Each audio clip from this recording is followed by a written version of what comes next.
اس کے لیے مشکل نہیں. ہوا علی کل شیء قدیر، اسے ہر شے کی قدرت حاصل ہے.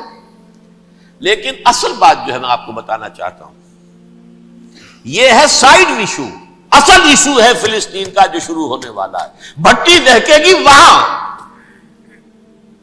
ظاہر بات ہے کہ اگر کوئی بہت بڑا اقدام ہو جاتا ہے فلسطینیوں کے خلاف، اور اگر واقعتاً مسجد اقصی اور قبۃ الصخرہ گرا دیے جاتے ہیں، تو طوفان اٹھے گا عالم عرب میں. یہ حسنی مبارک ہو یا شاہ خالد ہو یا کوئی اور ہو، یہ نہیں روک سکتے اس طوفان کو. نوجوان خون اٹھے گا، غیرت اور جو بھی حمیت ہے. مسلمان ان پڑھ سے ان پڑھ اور بالکل بے دین، وہ بھی مسجد کی حرمت پر کٹ مرنے کو تیار ہو جاتا ہے. مسجد تو بنا دی شب بھر میں ایمان کی حرارت والوں نے، من اپنا پرانا پاپی ہے، برسوں میں نماز ہی بن نہ سکا. وہ چاہے کانپور کی مسجد سے مسلمانوں نے جانے دی ہیں، چاہے وہ شہید گنج کی مسجد تھی مسلمانوں نے جانے دی ہیں، چاہے نماز نہ پڑھتے ہو. لیکن یہ جو حرمت اور یہ جو حمیت اور یہ غیرت ہے، اس سے جو طوفان اٹھے گا یہ ہوگا اس ملحمۃ العظمی، اس کی طرف پیش رفت ہو رہی. کتاب الملاحم سے احادیث کے حوالے سے کہ جن جنگوں کا حوالہ دیا حضور نے، پیشن گوئی کی ہے، اس کا نقطہ آغاز تھا خلیج کی جنگ. صدام حسین نے اسے کہا تھا یہ مدر آف وارز ہے، ام المحارب، یہ ایک جنگ نہیں ہے. اس کا نقشہ بھی حدیث میں موجود ہے، پیشن گوئی موجود تھی، اس وقت بھی ہم نے شائع کی تھی. لیکن اس میں جو جنگ اب ہونے والی وہ الملحمۃ العظمی. ملحمہ کسے کہتے ہیں؟ لحم گوشت کو کہتے ہیں، اور قصائی کی دکان کو عربی میں ملحم کہتے ہیں، جہاں گوشت کے ٹکڑے کیے جاتے ہیں. آج کل مشینوں سے ہوتے ہیں، اب جو ہے وہ ہاتھ سے چھریوں سے نہیں ہوتے، لیکن ٹکڑے ہو رہے ہوتے ہیں، جسموں کے چیتھڑے اڑ رہے ہوتے ہیں. ملحمہ، یہی لفظ استعمال کیا تھا حضرت سعد ابن عبادہ نے رضی اللہ تعالی عنہ یوم فتح مکہ. ان کے دل میں تھا کہ اب ہم انتقام لیں گے ان عربوں سے، ان قریش سے. الیوم یوم الملحمہ، الیوم یوم الملحمہ، یہ کہتے ہوئے جا رہے تھے. ایک خاص کیفیت، آج ہے گوشت کے ٹکڑے اڑانے کا دن. حضور سے کہا کسی دن جا کر کے ساتھ تو یہ کہہ رہے ہیں الیوم یوم الملحمہ، الیوم یوم الملحمہ. حضور نے فرمایا نہیں، ان سے کہو جا کر الیوم یوم المرحمہ، الیوم یوم المرحمہ، آج رحمت کا دن ہے، آج تو میں ان سب کو معاف کروں گا. لا تثریب علیکم اليوم، میں تم سے وہی بات کہہ رہا ہوں جو میرے بھائی یوسف نے کہی تھی اپنے بھائیوں سے. اذهبوا فانتم الطلقاء، جاؤ تم سب کے سب آزاد. وہ ملحمہ ہے جس کو کہ حضور نے حضرت معاذ بن جبل رضی اللہ تعالیٰ عنہ کی روایت ہے، اس میں سے جو ابو داؤد میں روایت آئی ہے اس میں الملحمۃ العظمی، عظمی مؤنث ہے اعظم کا. آپ کہتے ہیں جنگ عظیم اول، جنگ عظیم دوم. عظیم کا باپ ہو گیا اعظم، سب سے بڑا، اور اس کا مؤنث ہے سب سے بڑی، عظمی. الملحمۃ العظمی، سب سے بڑی لڑائی. میرے نزدیک یہ وار کے معنی میں نہیں ہے، بیٹل کے معنی میں.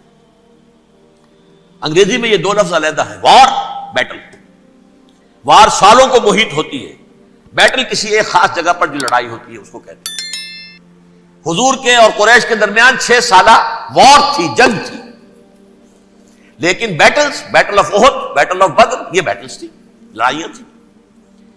تو عظیم ترین جنگ شاید اس اعتبار سے نہ ہو جیسے کہ ورلڈ وار 1 اور ورلڈ وار 2، یعنی اس کی وسعت کا اتنا معاملہ نہیں اور طوالت کا نہیں. لیکن جو لڑائی جو ہے بیٹل ہونی ہے، جس کو کہ یہ لوگ، یا چونکہ میں نے کہا تھا شروع میں کہ سرما ہے میری آنکھ کا خاک حجاز و حول قدس. نیو ٹیسٹمنٹ کی آخری کتاب ہے the book of revelation, revelation of saint John. اس میں آرمگڈون کہا گیا ہے اسے. ہر مجدون، یہ عبرانی لفظ ہے. ہر کہتے ہیں اونچی جگہ کو، سطح مرتفع. مجدون میگیڈو، میگیڈو ایک وادی ہے، مرتفع، وادی مرتفع. یہ ہے واقع لبنان، اسرائیل اور شام کے درمیان جو ٹکڑا، جو ٹرائنگل بنتی ہے، یہ ہے. یہاں پر بڑی جنگ لڑی جائے گی، اور یہ جنگ صلیب ہوگی جو کہا ہے بش نے، یہ جنگ صلیب. سیکنڈ ملینیم شروع ہوئی تھی تو پہلی صلیبی جنگ ہوئی تھی. 3rd ملینیم شروع ہوا ہے، یہ 2nd صلیبی جنگ ہے، یہ کروسیڈ ہے. اور میں اس مرتبہ امریکہ گیا تھا تو پہلی مرتبہ مجھے وہاں ایک رسالہ ملا ٹرمپٹ نام کا. یہ امریکہ کے جو بہت ایکسٹریمسٹ قسم کے پروٹیسٹنٹس ہیں، یہ ان کا رسالہ ہے، اور ان کے بارے میں اب کہا جا رہا ہے وہ کرسچین زائنسٹ ہیں. آپ شاید پہلی مرتبہ یہ لفظ سن رہے ہو. زائنسٹ تو ہم سمجھتے ہیں یہودیوں کو، کرسچین زائنسٹ وہ ہیں جو ہیں تو عیسائی پروٹیسٹنٹس ہیں، لیکن اسرائیل کے وہ حمایتی یہودیوں سے بڑھ کر ہیں. یہ میری کسی پہلی تقریر میں شاید بہت سے حضرات کو یاد آ جائے، میں نے کہا تھا 4 سال پہلے ہمارا تنظیم اسلامی کا ایک کنونشن ہوا تھا ہوسٹن میں، امریکہ کا جنوبی علاقے کا شہر ہے. ایک سیشن اس میں ہم نے رکھا تھا انٹرفیتھ، ایک عیسائی کو بلایا تھا، ایک یہودی بہت بڑا وہاں کا عالم ہے اس کو بلایا تھا. اس یہودی عالم نے ڈاکٹر وشوگراٹ، جو وہاں کی یونیورسٹی میں پروفیسر ایمیریٹس ہے، اس نے کہا تھا کہ یہ اسرائیل کو تو سپورٹ کر رہے ہیں عیسائی، ہم تو نہیں کر رہے. جو پریکٹسنگ یہودی ہیں وہ زیادہ اسرائیل کے حق میں نہیں تھے، یہ تو سن 67 کے بعد انہوں نے اسرائیل کو تسلیم کیا ہے. وہ تو منتظر تھے کہ ہمارا مسیحا آئے گا تو اس کی قیادت میں جنگ کریں گے، جیسے شیعہ منتظر تھے کہ مہدی موعود آئیں گے تو پھر ہم کچھ کریں گے. وہ امام خمینی نے کہا بھائی جب وہ آئیں گے آ جائیں گے، لیکن ہم کچھ راستہ کے لیے. زائنسٹ نے آگے بڑھ کر ریاست قائم کر لی، اور جب یروشلم پر بھی پورا قبضہ کر لیا تب جو ہے در حقیقت مذہبی یہودی جو ہے پھر انہوں نے اپنایا ہے، اون کیا ہے، اور نئے سیٹلمنٹس جو بھی بنے ہیں وہاں پر اسرائیل میں، اس میں اکثر و بیشتر مذہبی یہودی آیا، اور بروکلن کے علاقے سے سب سے بڑھ کر آئے ہیں، جو امریکہ میں نیو یارک کا ایک جنوبی علاقہ ہے، بہت بڑا یہودیوں کا بہت بڑا گڑھ ہے. نیو یارک کو جیو یارک بھی کہا جاتا ہے، وہ تو اصل میں مرکز جو ہے وہ تو یہودیوں کا ہے. اس حوالے سے وہاں پر جو کرسچن زائنسٹ کہلاتے ہیں وہ اسرائیل کے یہودیوں سے بھی بڑھ کر کہیں سپورٹر ہیں. بہرحال اس دوسری صلیبی جنگ کا معاملہ جو میں کہہ رہا تھا، ٹرمپٹ نامی رسالہ، اس کا ایک مضمون ہے دی لاسٹ کروسیڈ. اب یہ آخری کروسیڈ ہے جو شروع ہونے والا ہے. میں تو حیران ہوں کس قدر کھل کے وہ باتیں کرتے ہیں. رومن کیتھولکس کو وہ کہتے ہیں یہ شیطان ہے، یہ پوپ شیطان ہے، یہ یورپ کو اس نے جمع کیا ہے کرسچینٹی کی بنیاد پر، اور اس میں زیادہ تر کیتھولکس ہیں. آپ کو معلوم ہے برطانیہ بڑی مشکل سے شامل ہوا ان کے ساتھ، اس لیے کہ وہ پروٹیسٹنٹس کا سردار تھا، ابھی پوری طرح نہیں ہے. یورپ جو ہے وہ رومن امپائر دوبارہ یہ کھڑی کر رہا ہے، اور در حقیقت یہ جو ہے یہودیوں سے بھی چھیننا چاہتے ہیں اسرائیل کو اور فلسطین کو، اور مسلمانوں سے بھی، اور یہ وہی کروسیڈ جو تھے اربن ثانی کے اس کی تیاری کر رہے ہیں تاکہ وہاں پر عیسائی حکومت قائم ہو جائے، کیتھولکس کی، پوپ کی حکومت قائم ہو جائے، جیسے ایسٹ تیمور میں کر دی ہے. ایسٹ تیمور میں کون سی حکومت بنی ہے؟ Roman Catholic. رومن کیتھولک اسرائیل میں بنے تاکہ یہ سارے مقامات مقدسہ جہاں اسرائیل پیدا ہوئے، بیت حضرت مسیح پیدا ہوئے، بیت الحم کہاں ہے؟ وہی ہے کہ نہیں؟ جہاں سے ریزریکشن ہوا ان کے خیال میں وہ کہاں ہے؟ وہیں پر ہے کہ نہیں؟ بڑے بڑے گرجے ان کے وہی ہیں. تو اس اعتبار سے ان کا کہنا یہ ہے یہ لاسٹ کروسیڈ کی تیاری ہو رہی ہے، یہ کیفور. اور ان کا کہنا یہ ہے کہ یہ پوری طاقت نیٹو کی جو ہے، یہ پہلے جرمنی سے لائی گئی بوسنیا، انہوں نے خود وہاں جنگ کروائی، انہوں نے خود وہاں پر ایتھنک کلینسنگ کروائی، پھر خود مصالحت کے لیے آ گئے، پھر کوسوو میں انہوں نے خود آگ بھڑکائی. یہ میں نہیں کہہ رہا، یہ وہ ٹرمپٹ رسالہ امریکہ سے چھپنے والا پروٹیسٹنٹس کا رسالہ ہے جو یہ کہہ رہا ہے. پھر انہوں نے کوسوو کے اندر کروایا، اور پھر وہ وہاں پر پیس فورس کی حیثیت سے آ گئے. اب وہ میسیڈونیا میں کروا رہے ہیں اور وہاں داخل ہو گئے ہیں. اگلا قدم ان کا سائپرس ہوگا، سائپرس میں ترکوں کو اور وہ گریکس کو لڑائیں گے اور وہاں آ جائیں گے، وہاں سے ایک چھلانگ لگائیں گے اور یہ فلسطین میں پہنچیں گے، اور یہ وہاں پر ایک رومن امپائر، اپنی پرانی رومن امپائر کی طرح کی رومن کیتھولک ریاست قائم کرنا چاہتے ہیں. تو وہاں امریکہ کے عیسائیوں میں بھی کوئی ایک طبقہ نہیں ہے، کیتھولکس بھی ہے. کیتھولکس زیادہ نہیں ہے ہمدرد، لیکن اب تابع ہو چکے ہیں.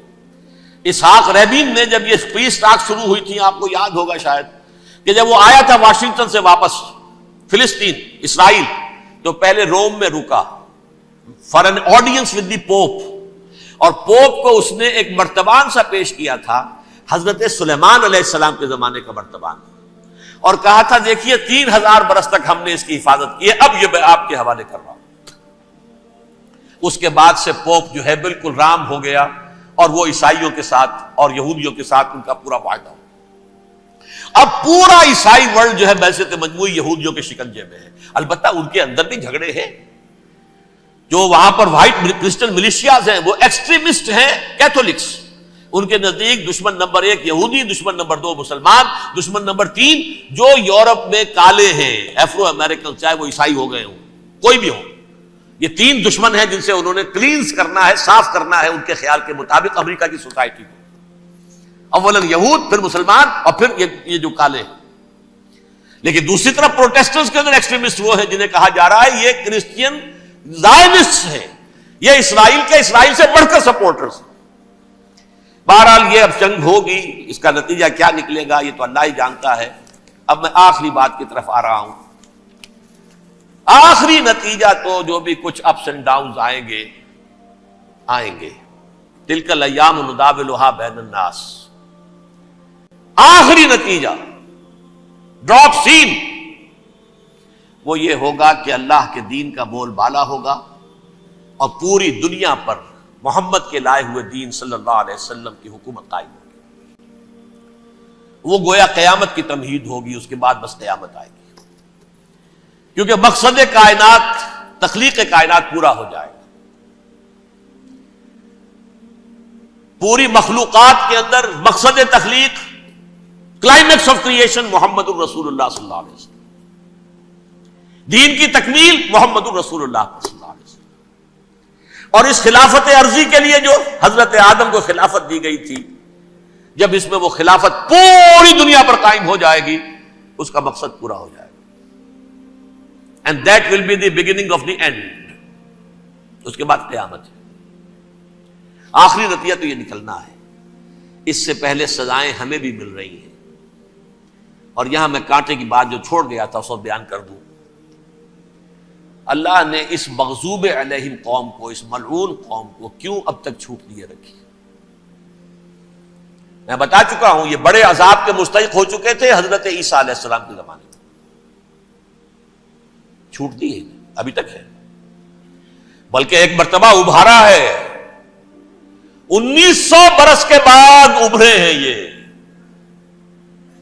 بالفور ڈیکلریشن 1917، سن 70 عیسوی کے بعد، تقریباً 1900 برس، 1850 برس تو ہے کم سے کم۔